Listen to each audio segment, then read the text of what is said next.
Thanks, Pascal. So kicking off the session is one of the co-chairs. Amanda Hendrix is going to talk about UV signatures of Phobos and Deimos from Mariner 9 UVS.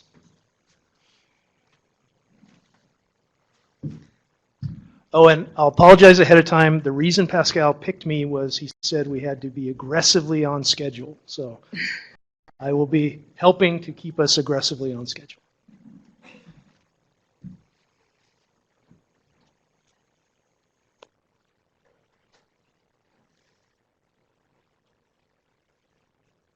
There we go. Okay, hi. We're going to go back to the 1970s right now. Take you back for Mariner 9 data of Phobos and Deimos. So, as you all know, Mariner 9 was the first Mars orbiter. Matter of fact, the first orbiter of anything other than the Earth in November 71 to October 72.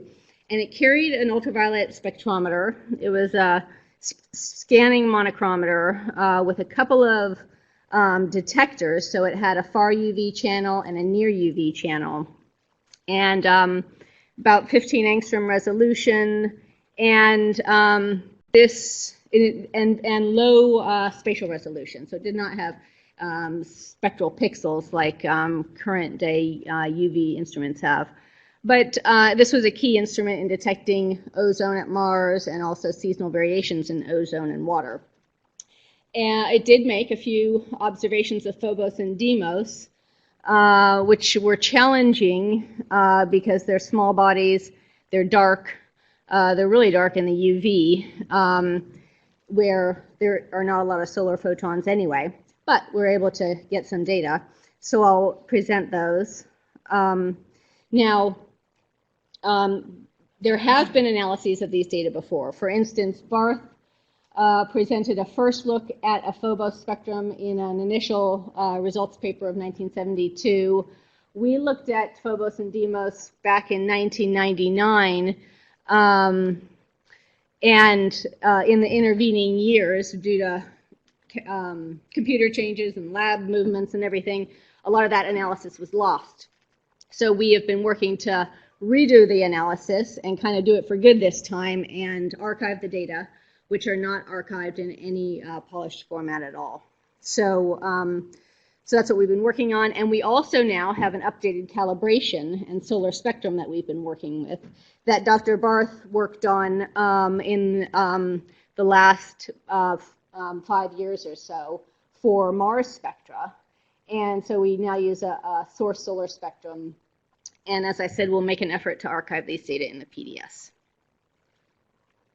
So here's that initial spectrum that I mentioned, published by Barth in 72. This was Phobos in Rev 48 of the mission. So this is at a phase angle of 49 degrees.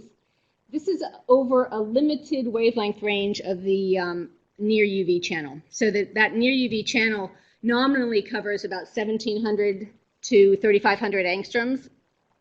As you know, shortward of about 2,000 angstroms, the solar flux really drops off. So it's pretty hard to get any signal shortward of 2,000 angstroms, and this actually only covers about 2,600 angstroms up to 3,500 or so. And all the dots here that you see, that's an intensity spectrum, but the flat line here is a Phobos spectrum. And this is at 49 degrees phase, and what this shows is it's a pretty flat spectrum of 0.004, so very low reflectance at this phase angle. So we've gone through and found the Phobos and Deimos records in all of the orbital data. We know when they were supposed to happen, and we can compare them to the times that these TV images were made. So this, again, is Rev 48, and then we have a Phobos spectrum from Rev 77. These are the only two I'll show you right now. There's a few more Revs on which we got Phobos data. They're probably lower quality than these, though, so these are probably the best. From both Revs, we see roughly the same spectral shape. This is 2,000 to 3,500 angstroms, So this is near UV, and these are reflectance spectra.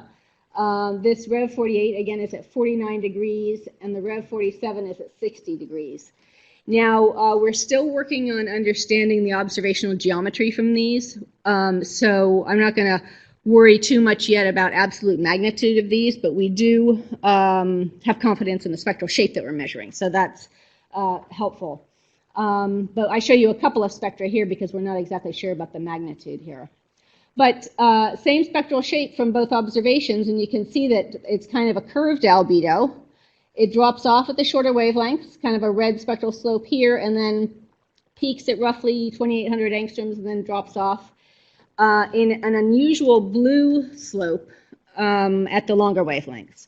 So normally when we look at things like the moon and S-class asteroids, they're spectrally red throughout this whole range here. So this is an unusual shape here. And Deimos looks about the same way. Here's, I think, the one Deimos spectrum that we have that's from Rev 73. This is at 22 degrees phase. And consistent with earlier and longer wavelength measurements, looks like Deimos is brighter overall than Phobos, but again, we're working on the absolute magnitude. But same kind of curved spectral shape that we see from Phobos. Now, as I said, for both Phobos and Deimos, we're working on understanding the observational geometry, like how much of the slit was filled, what even hemisphere we're looking at on the bodies. So we're working on that still, but we know from the spectral shape that it's a unique spectral shape, and unlike any other asteroids for which we have near UV data. So, we can compare with Specum. There's been at least an LPSC poster from Berthaud et al. That here's again the M9 UVS spectra on the left, and here's the Specum spectrum of Phobos. I don't know where on the body these both are from, if they're looking at the same place, but roughly it's the same spectral shape.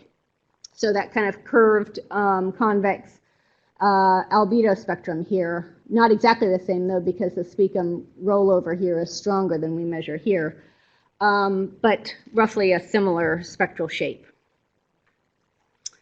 Now, I'm not going to show you comparisons with different types of bodies, although I do have them in backup slides if anybody's interested. But we know that Phobos, in this UV wavelength range, Phobos and Deimos do not look like other asteroids that we've observed in the UV.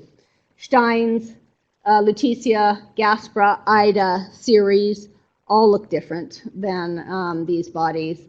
And IUE measurements of other low albedo class asteroids, for the most part, look different. We don't see that curved spectral shape. There's no UV observations of D or T or P class asteroids to compare with. And of course, these bodies look different from the moon as well. Interestingly, Callisto, at least parts of Callisto, is spectrally similar to Phobos and Deimos.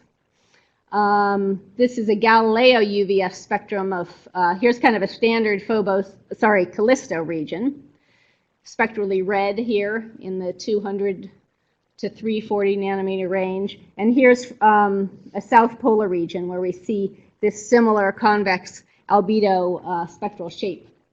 And in our analysis of this, we compared it. The only thing we could find to compare with that region was some types of organics.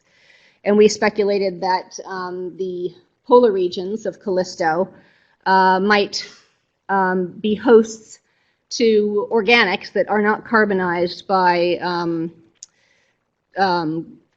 Jupiter magnetospheric particles that carbonize organics at the lower latitudes.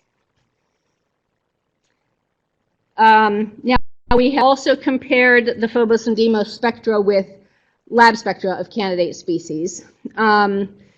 We've compared with phyllosilicates. Keep in mind that for this near UV wavelength range, there are not a ton of lab data out there of types of candidate species, but there are many phyllosilicates that have been measured by Ed Clutis. None of them look like Phobos and Deimos. Chamosite is a slight exception because this blue line here is chamosite, and we can fit kind of this shorter wavelength shape of Phobos with that, but not the longer wavelength shape.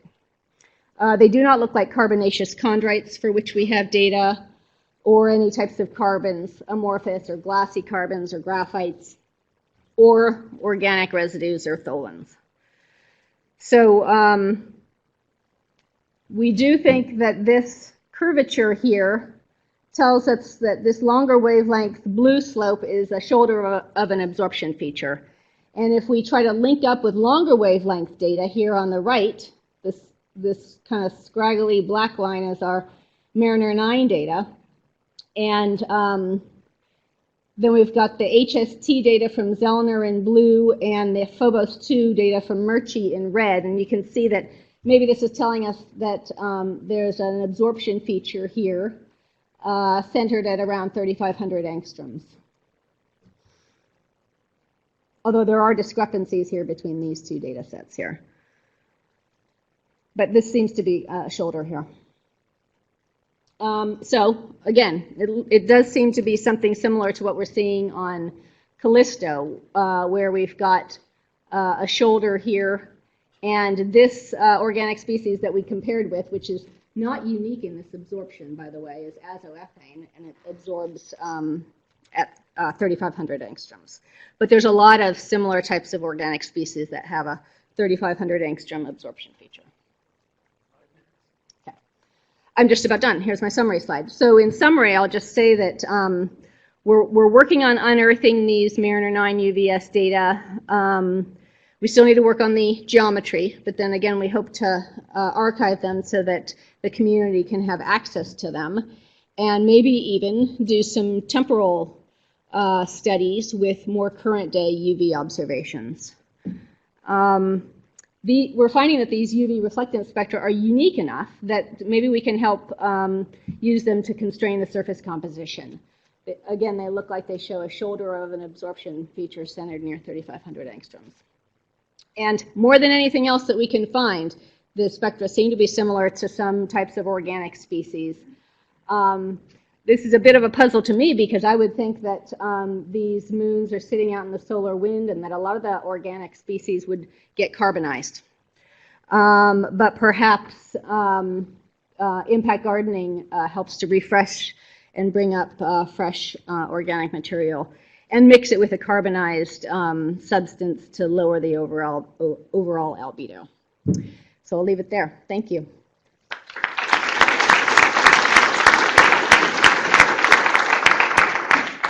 So any questions?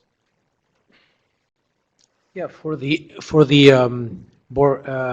Borealis impact formation scenario, would organics survive that formation? I think the whole organics thing is a little bit puzzling. Like I said, I wouldn't expect there to be organics at that point in the solar system unless there's some sort of refreshing process going on, like impact gardening. But it does, you know, there's been a lot of comparisons with P and D-type asteroids, so it's consistent with that, I think. But yeah. Okay, what are the error bars on your spectra? Yeah, I need to put error bars on there. I mean, you can see that there's a lot of wiggles in there, so that kind of gives you an idea of the magnitude of the error bars. Sorry, can I go back here? I'm sorry, this isn't working now. Did you cut me off back there? Anyway, the error bars I would estimate to be on the order of the variation in the signal. Oh, here we go, maybe. Here we go. So something like this size. So the overall shape here is bigger than the error bars, but all of these in here we're not interpreting to be real. So the absorption band you see, it's above the signal to noise ratio? Yes. Yes, because it's this whole shoulder here, this drop off. When you say about fresh organics, what molecules do you mean? You have in mind? This one here is azoethane. I don't think that we're going to be able to nail down a particular molecule or species because it's not there's a lot of species, organic species, that absorb right there. And we'll catalog them in a paper, at least the ones that we can document. But there is a whole population of them that do absorb there. This is just an example of one. One more question, please. How closely do the spectra from Phobos and Deimos match? You know, okay, go ahead. Were you going to say And something? what I'm getting at there is, could there be a refresh scenario where, for example, Deimos, because of its lower gravity, is providing organic material that is then being transferred to Phobos? If they're too close in match, that would make one think that they're not independent and or could, you know, could lend credence to that. I haven't seen the spectra compared. Yeah, I don't show them overplotted here. Yeah. I just showed them side by side, and they have the same shape in general. Oh,